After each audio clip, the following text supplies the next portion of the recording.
नमस्कार, आप देख रहे हैं सत्यम समाचार और मैं हूं विशाल शर्मा। थाना भोगांव क्षेत्र की रहने वाली एक पीड़ित अपने ससुराली जनों और मायके जनों से दूर जाने की अपील लेकर पुलिस अधीक्षक के पास पहुंची है और उसने पुलिस अधीक्षक से स्पष्ट कहा है कि मुझे किसी के साथ नहीं रहना है, मुझे जहां खुशी मिल रही है मुझे वहीं रहना है। पुलिस अधीक्षक ने इस मामले में तत्काल संज्ञान लिया।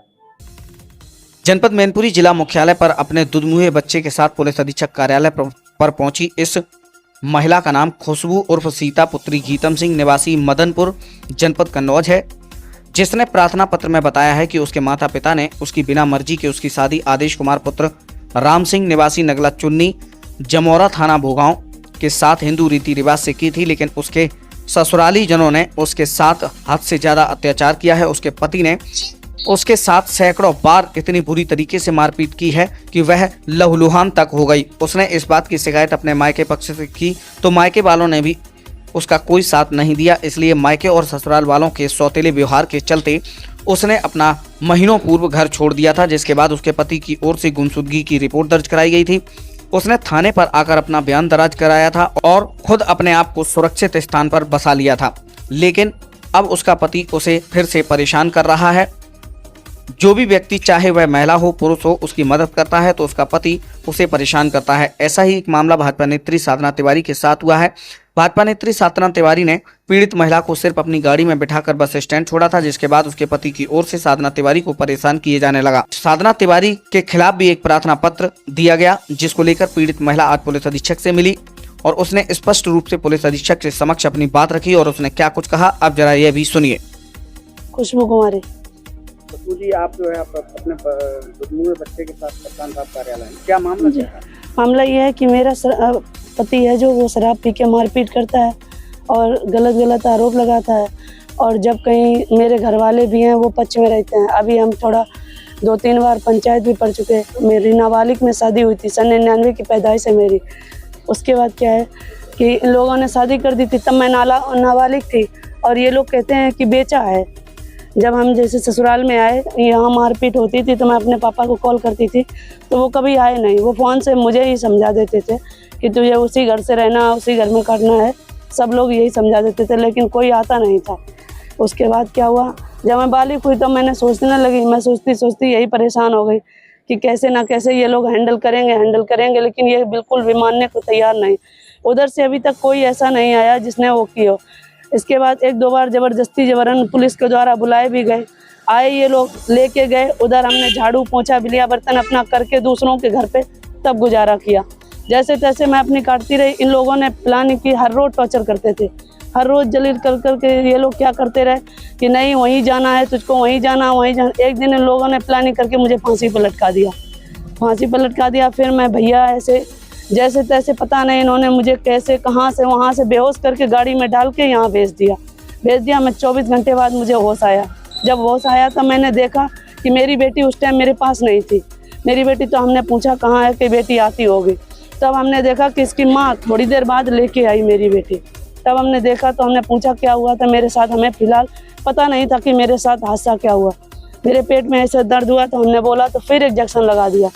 फिर मैं ऐसे बेहोश पड़ी रही तो इसने कहा लो दर्द हो रहा, लो टेबलेट खा लो। टेबलेट खाए तो वो पता चले कि और ज़्यादा सर भारी हो गया और चकराते हुए गिरते रहे। बाद में देखा तो नशीला पदार्थ था वो। जब यही देखते रहे, नशीला पदार्थ खाता था और रात में पी के आता था, उल्टी सीधी हरकतें करते था मेरे साथ। जब हरकतें करता तो मैं बोलती थी कि ऐसा क्यों कर रहा है, तब इतना मारता था कि मारते मारते बेहोश कर देता था। शरीर में बिल्कुल जान नहीं रहती थी ताकि हम उठ के कुछ कर पाएँ। फिर उसके बाद ये ताले में रखता था। अगर गांव का या पड़ोस का या रिश्तेदार ना फ़ोन से कांटेक्ट करने देता था, ना कुछ करने देता, ना फ़ोन रखता था मेरे पास। अगर ये लोग अपना फ़ोन रखते थे तो ऐसी जगह छिपा के रखते थे, अगर नहाने आने भी जाते थे कि ताकि हमें कहीं फ़ोन ना मिल जाए, या हमें किसी से बोलने नहीं देते थे, किसी से बात करने नहीं देते थे। मुझे बंद कमरे में रखते थे ये। फिर मैं बहुत कोशिश करती रही कि मैं कैसे निकल जाऊँ। जब रात में लेटती थी तो ये लोग ताले में रखते थे, ताला डाल के ही निकलने नहीं देते थे। 24 घंटे कोई ना कोई 2-4 लोग मेरे पास बने ही रहते थे। तो मैं यही बोलती थी कि क्यों कर रहे हो ऐसा मेरे साथ। तो ये लोग कहते थे तुझे खरीदा है पैसे दे के, ऐसे ना थोड़ी ना वो करूँगा जो तुझे ऐसे ही छोड़ दूँ। तो फिर मैंने बोला कि ऐसा क्यों कर रहे हो। मैंने कहा जिस दिन मैं निकल गई उस दिन ज़िंदगी में नहीं आऊँगी।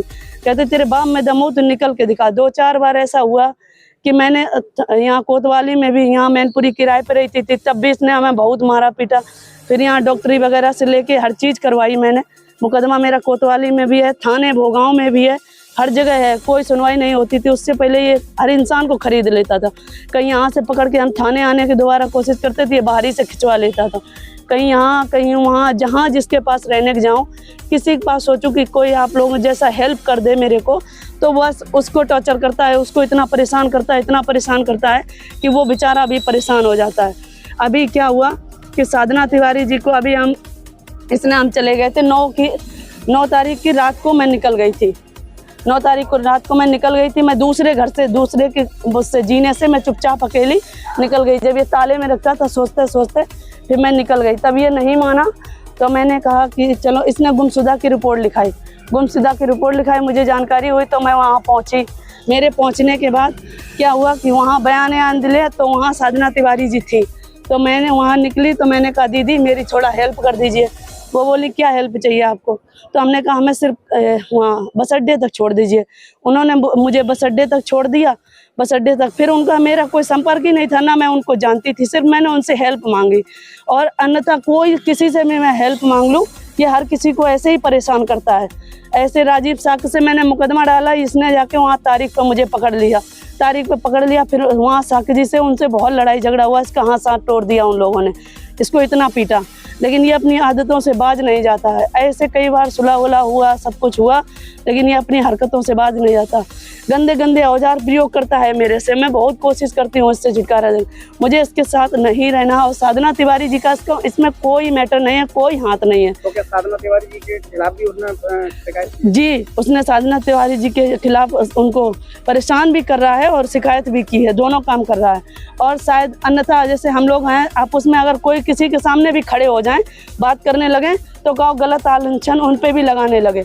ऐसा इंसान है ये, और खुद गलत करता है तो उससे कोई मतलब नहीं। तो अभी आप क्या शिकायत लेकर आए हैं?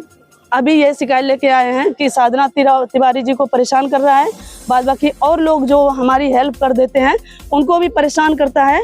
उसके बाद इसमें साधना तिवारी जी का कोई हाथ नहीं है। मैं उनको जानती भी नहीं थी, वो मुझे नहीं जानती थी। इनमें उनका कोई दोष नहीं है, बिल्कुल निर्दोष हैं वो।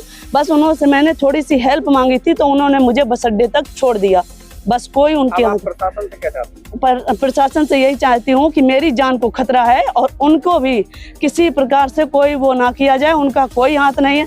मुझे बस ये है कि मेरी जान को खतरा है, जहाँ मैं रहना चाहती हूँ, जैसी मैं हूँ, खुश हूँ यार, मुझे रहने दीजिए। मुझे मेरे जीने का हक नहीं है क्या? बताइए आप।